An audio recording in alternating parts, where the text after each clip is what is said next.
இரண்டாம் பகுதி கன்டினியூஸா அதில 1 ஹவருக்கு மேல போயிடுது இல்லையா? ஸோ, அதனால 2ஆம் பகுதியா போட்டிருக்கோம். ஸோ, உமர் கய்யாம் பாடல்கள் வந்து பாரசீக புலவரால் எழுதப்பட்டவை. அவற்றை வந்து எர்னாடு பிர்செல்ட் என்பவர் வந்து ஆங்கிலத்தில மொழிபெயர்த்திருக்காங்க. அவற்றை கவிமணி வந்து தமிழ்ல மொழிபெயர்த்திருக்காரு.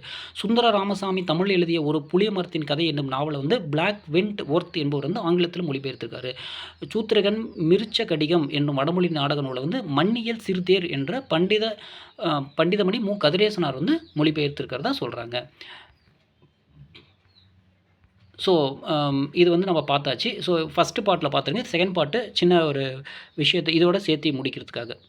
ஸோ, பண்டைய தமிழ் பாடல்களை வந்து கிரேக்கம் உட்பட பல்வேறு நாட்டு வீரர்கள் உணர்ச்சி கவிதைகளோட ஒப்பிட்டு அறிஞர் கைலாசபதி அப்படின்னு தமிழ் ஹீரோயிக் போயட்ரி என்ற ஆய்வு நூலை எழுதியிருக்காங்க. இதனை வந்து கு.வே. பாலசுப்ரமணியன் தமிழ் வீரநிலை கவிதை அப்படின்னு மொழிபெயர்த்திருக்காங்க. ஸோ, ஆங்கில செய்திகளை பொறுத்தவரைக்கும் உலக அளவில் அறிவியல் குறியீடுகளை பயன்படுத்துவது வந்து பொதுத்தன்மை இருக்கு. உலக அளவில் வந்து அறிவியல் குறியீடுகள் பயன்படுத்துவது வந்து பொதுத்தன்மை இருக்கு. அறிவியல் ஒவ்வொரு தனிமத்தையும் அதனுடைய லத்தீன் பெயரை முதலெழுத்துடன் அடுத்து வரும் எழுத்தையும் கொண்டு எழுத வேண்டும். ஹைட்ரஜன் என்பதை H என்பதும், கணிதத்தில் பை என்ப குறியீட்டை அப்படியே குறியிட வேண்டும். வேதிச் சமன்பாடுகளை குறிப்பிடும்போது SO2 H2O என்ற வாய்ப்பாடுகள் உள்ளன. ரோமன் எழுத்தில் எப்படி உள்ளதோ அப்படியே தமிழிலும் பயன்படுத்த வேண்டும். தமிழில் புதிய சொல்லாக்க முயற்சியில் முன்னொட்டு பின்னொட்டுகளை இணைத்து கலைச்சொல் உருவாக்குவது நடைமுறையில் இருக்குது. மீட்டர் என்பதை வந்து மானி என மொழிபெயர்த்து பின்னொட்டாக எலக்ட்ரோமீட்டர்னா மின்மானி, லாக்டோமீட்டர்னா பால்மானி, தெர்மோமீட்டர்னா வெப்பமானி என பல புதிய கலைச்சொற்கள் உருவாக்கப்பட்டுள்ளன. ஸோ, மொழி வளர்ச்சி வந்து எப்படி மொழிபெயர்ப்பு பயன்படுது அப்படின்னு சொல்கிறப்போ, வேற்று மொழியில் காணப்படும் கருத்து வளர்ச்சி நம் மொழியிலும் ஏற்படும். ஒரு நாட்டின் பண்பாட்டை புரிந்து கொள்ள முடியும். நம்ம இலக்கியத்தை பிற நாட்டு இலக்கியத்துடன் ஒப்பிட்டு ஆராயலாம். வணிக வளர்ச்சிக்கும் பெருந்துணையாக இருக்கும். ஒரு நாட்டில் கண்டுபிடித்த அறிவியல் செய்தி மற்ற நாட்டுக்கும் பரவும். புகழ்பெற்ற நூல்களை பற்றியும் நூலாசிரியர் பற்றியும் தெரிந்து கொண்டு பிறமொழி இலக்கியங்களையும் மொழிபெயர்ப்பு நூல்களையும் படிக்க விரும்பலாம். ஸோ, தொழில்நுட்ப வளர்ச்சிக்கு கூட மொழிபெயர்ப்பு பயன்படுகிறது. ஸோ, மொழிபெயர்ப்புனால இவ்வளோ விஷயம் இருக்குது அப்படின்னு சொல்கிறாங்க. ஸோ, கணினியோட பங்கு என்ன அப்படின்னு சொல்கிறாங்க. பக்களவு மிகுந்த நூல்களை மொழிபெயர்க்க நமக்கு பல நாள்கள் ஆகிறது இல்லையா? ஸோ, ஆனால் கணினி வந்து மிக விரைவாக மொழிபெயர்த்து விடுகிறது. ஆயினும் அது வந்து ஓரளவு சிறிய அல்லது சிறு பிழைகளுடன் மொழிபெயர்க்கிறது. அங்கு மொழிபெயர்ப்பாளரின் பங்கு தேவைப்படுகிறது. தஞ்சை தமிழ் பல்கலைக்கழகத்தில் தமிழ் வழி மொழிபெயர்ப்பு செய்கிறார்கள். இயந்திர மொழிபெயர்ப்பு மெஷின் டிரான்ஸ்லேஷன் அப்படின்னு சொல்கிறோம் இல்லையா? ஸோ, அந்த மாதிரி இருக்கக்கூடிய மாந்தர் வந்து கணினி உரையாடல் ஆகியவற்றை தமிழில் நிகழ்த்த முடியும். இயற்கை மொழி பகுப்பாய்வு நேச்சுரல் லாங்குவேஜ் ப்ராசஸிங் என்னும் தொழில்நுட்பம் வந்து செயல்படும் பொழுது கணினியே மூளையாக சேர்ந்து செயல்படும். ஸோ, திறன்பேசியில் எப்படி இருக்குது அப்படின்னு சொல்கிறப்ப நம்ம பேசுகின்ற பேச்சை கணினி புரியும்படி உள்ளீடாக மாற்றி கூகுள் இணையவழி மொழிபெயர்ப்பு செய்யும் முறை உள்ளது. திறன்பேசியில் கூட மொழிபெயர்க்கும் முறை வந்துவிட்டது. மைக்ரோசாஃப்ட் நிறுவனத்திலிருந்து தமிழ் மொழிபெயர்ப்பு செயலி ஒன்றை உருவாக்கியுள்ளனர். இது வேற்று மொழியில் பேசுபவரின் பேச்சை தமிழ் மொழியில் இப்போ தமிழ் எழுத்துக்களில் தரும். தொடரை தந்தால் அதற்குரிய தமிழ் சொல்லை கொடுக்கும். இந்த செயலி 60 மொழிகளுக்கு இத்தகைய வாய்ப்பை வழங்குகிறது. குறிப்பிட்ட தொடரை பதிவு செய்து எந்த மொழியில் மாற்ற வேண்டுமோ அந்த பதிவு செய்கிறோமோ அந்த மொழிக்கு மாற்றித்தரும். தற்போது மிக எளிய சிறு வரியை மட்டுமே மொழிபெயர்க்கிறது. காரணம் தமிழின் இலக்கண அமைப்பும் சொற்களஞ்சியமும் தான். இந்த மென்பொருள் வந்து திறன்பேசியும் கணினிகளையும் நிறுவலாம். ஸோ, மொழிபெயர்ப்பு பற்றிய அரிய செய்திகள் வந்து நம்ம படித்தோம். இதுதான் வந்து கொடுத்துருக்காங்க.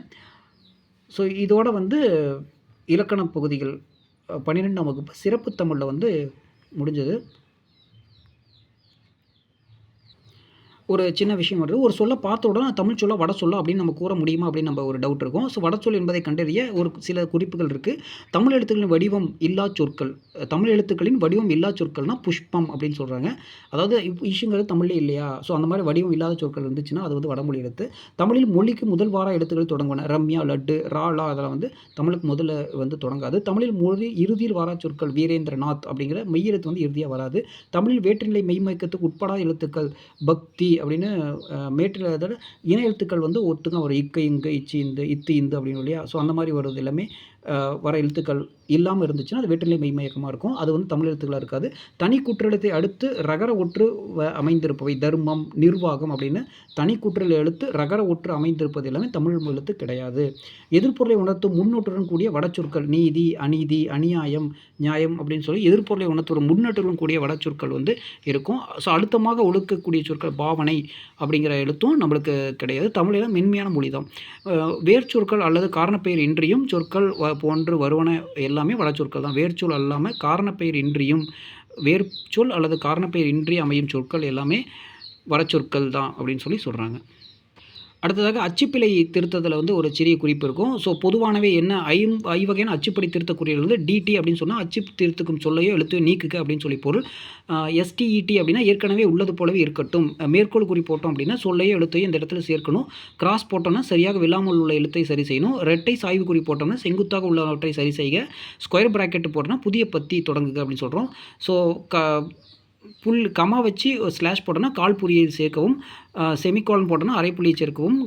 முற்றுப்புள்ளினா முற்றுப்புள்ளி இடவும். கொஸ்டின் மார்க் போட்டோன்னா கேள்விக்குறி அடையாளம். ஒத்த அச்சுக்குறி வந்து வியப்புக்குறி அல்லது விழிக்குறி. கோலன் வந்து 2 புள்ளிகள் சேர்க்கவும். மேற்கோள் ஒற்றை மேற்கோள்கள் அடையாளம் சேர்க்கவும். அடுத்தது பிராக்கெட்டை வந்து படுக்க கிடைமட்டமாக போட்டோம்னா சொற்களை எழுத்துக்களை இடையின்றி சேர்க்கவும்.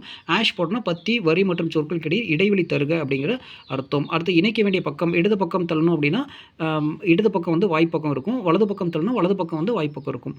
அடுத்து டீங்கிறத மேலே உயர்த்தணும் அப்படின்னு சொல்கிறாங்க. எஸ் மாதிரி போட்டு அப்படின்னு சொன்னால் கீழே தள்ளவும் சொல்லியிருப்பாங்க. எஸ் சைடாக போட்டு பத்திகளை இணைக்கவும். ஸோ ஒற்றை அம்பு மாதிரி இருந்தால் சொல்லை பிரித்து வரணும். ஸோ ஒற்றை மேற்கோள் குறியீடுனா ஒற்றை மேற்கோள் குறியீடு போட்டு ஒய் மாதிரி போட்டிருப்பாங்க. அதிலே ரெட்டு போட்டால் ரெட்டை மேற்கோள் குறி. எஸ்சி அப்படின்னா பெரிய எழுத்தில் உள்ளதை வந்து சிறிய எழுத்தில் மாற்ற சொல்லியிருப்பாங்க. சிஏபிஎஸ் கேப்ஸ்ன்னு போட்டால் பெரிய எழுத்தில் மாற்றணும். போல்டு அப்படின்னா தடித்த எழுத்தில் மாற்றணும். டிஆர்எஸ்னா சொற்களை எழுத்துக்களை மாற்றுகள் அர்த்தம். எல் கூட்டல் சி அப்படின்னா ஸ்மால் லெட்டர்ஸில் அச்சிடணும். ஸோ அச்சுப்பிழை திருத்துவோர் வந்து அச்சுப்படியில் பிழை உள்ள ஒரு சாய்வு கோடிட்டு அடித்தல் வேண்டும். வலப்பக்க இடப்பக்க உரத்தில் அச்சுப்பிழை திருத்தக்கூடிய எழுதி என்னென்ன திருத்தம் அப்படிங்கிறது குறிப்பிடணும்.